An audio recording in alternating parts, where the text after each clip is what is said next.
Okay, so I'm going to talk about why I um, went from music to academia back to music in only one semester of college. How I tried college and why I realized I didn't like college. So, the reason why I left college can be pinned down to one moment, but before I describe that moment, I'm going to go into why I decided to go to college in the first place. So, basically, I Right. Me. I was reading a lot of books last year and I got sick and I started this crazy diet and it was working against my sickness, but I was going to the doctors a lot.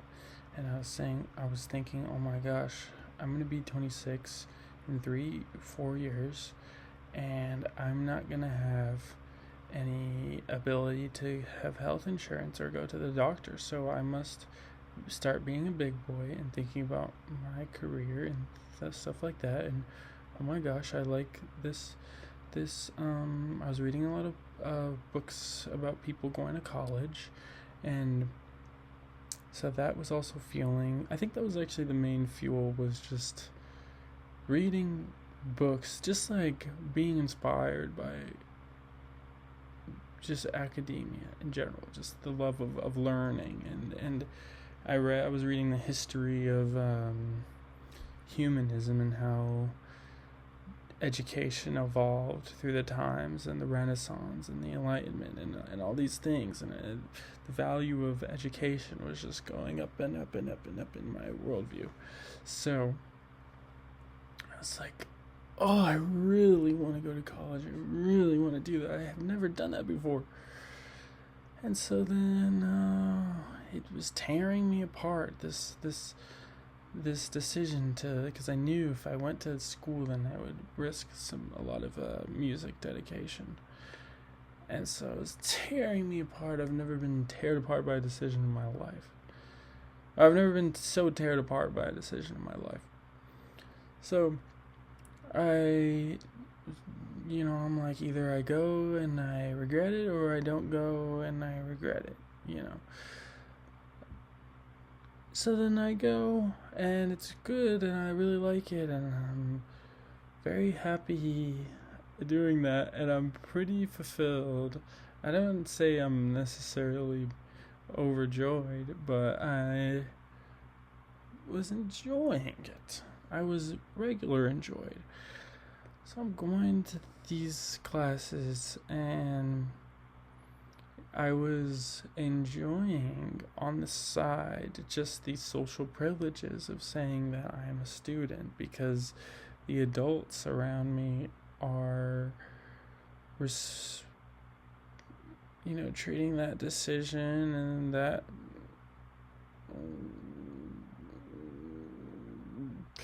are just treating me with more respect.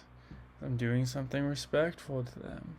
And that was nice. I mean, that was a lot better than what they do when I tell them I'm a musician. And but I also felt as if I was selling myself short, and I was not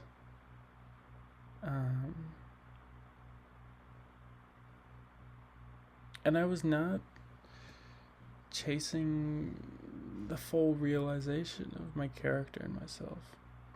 I was settling, as they would say.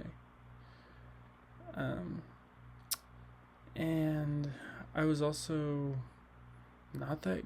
I decided to do an English major, and I was in my English class, and I tried really hard, but I wasn't even getting 100% on my essays in my major. I don't know why I need like 100. Like, this is definitely a weakness of mine, that I couldn't just suck at it, and that it discouraged me that I wasn't getting the utmost I wasn't getting the most brilliant grades, and I wasn't brilliant, so I shouldn't do it. But at the same time, you get used to being good at something, like how I was at music, and then you go to something else, and you go to something normal, and then you're not good at the thing that's normal, the thing that other people who don't even care are better than you at it. And I know that this logic has holes, but it was a factor in discouraging me. But I was still planning on even furthering my academic journey by going to this big, it's a small college, but it's like a prestigious Great Books College in Annapolis, where all I would be doing is reading classic books and hanging out with a bunch of nerdy little bitches, which I that's who I hang out with already, but this specific type of nerdy bitch is unideological, and it's just, I don't know. I don't even know what these people would be like, but I don't like these fucking nerds who do what they're told all the time and don't.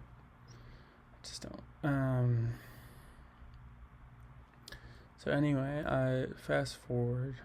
I'm on spring break and I'm in the car on tour, and I play this album that I haven't heard in a long time. It's Kate Bush's The Dreaming, and I'm listening to Pull the Pin, and it's blowing my mind, and I haven't had my mind blown by music in a second. So when I got reinvigorated with this awe, it was like coming upon God. Just like, it was like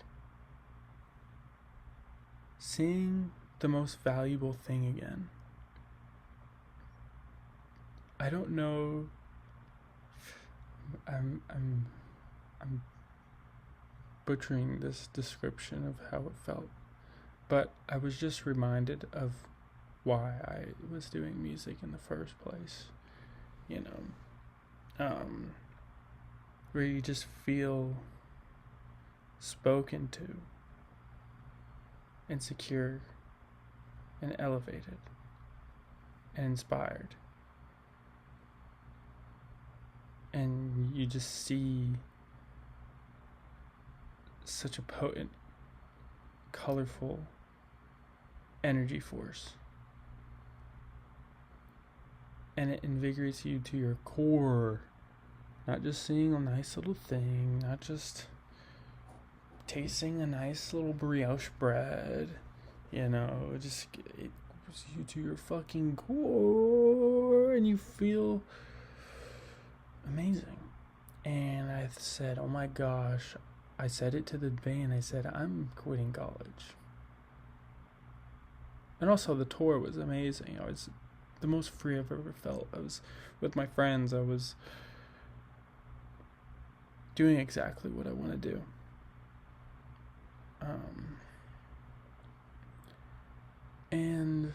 But that's not, I didn't just feel a certain way and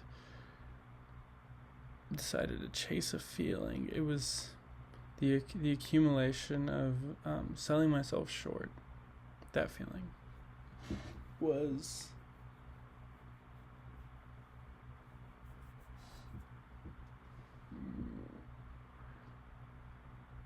really shown to me right then.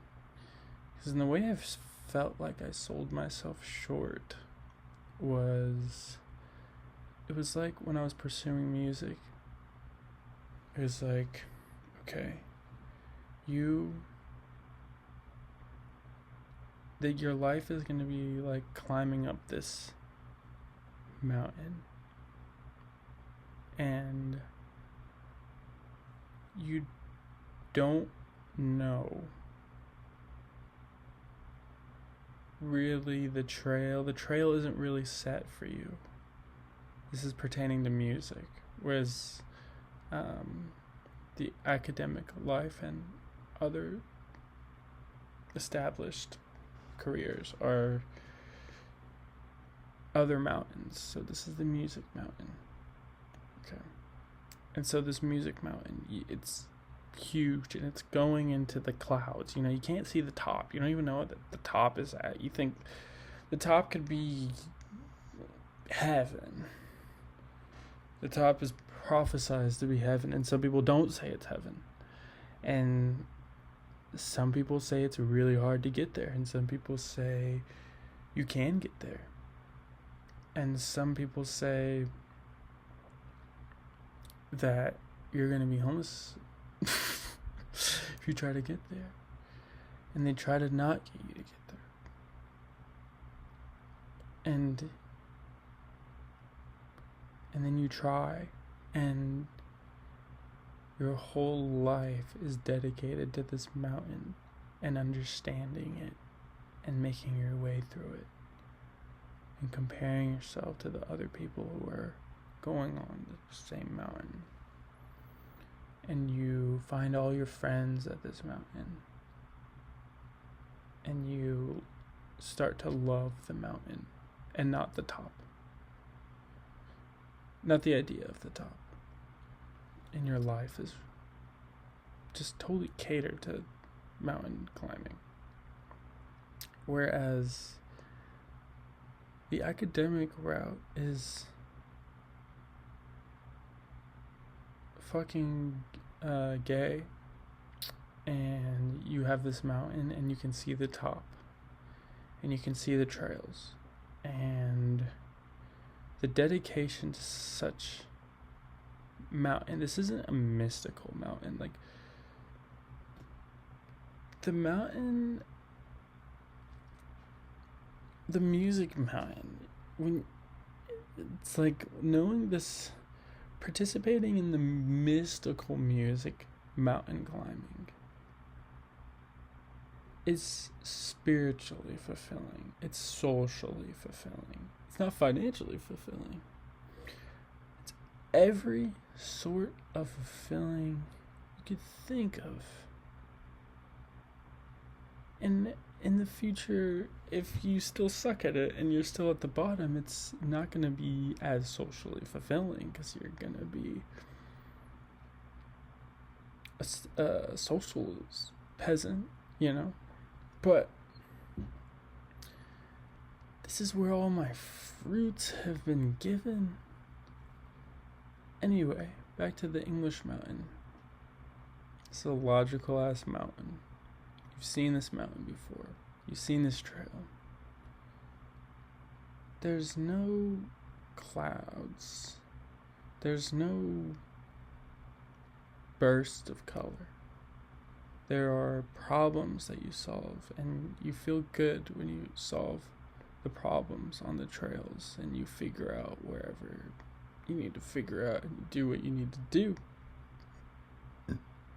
But maybe this is my individualism complex or something.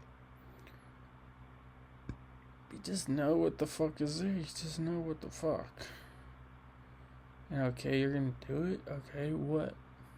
What? That's what your heartbeats are gonna be for?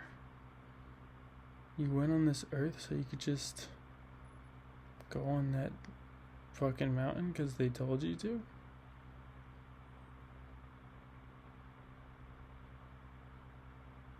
It fucking sucks, dude. To me, anyway. That fucking sucks to me. And I don't want to do that shit. So, I'm going to Mystical Mountain. Fuck what they say. Fuck what my friends think. Fuck what the bros think. I'm going to find bros who think how I think. I am going to find a girl that is spiritual and open-minded. By God, help me. Thank you.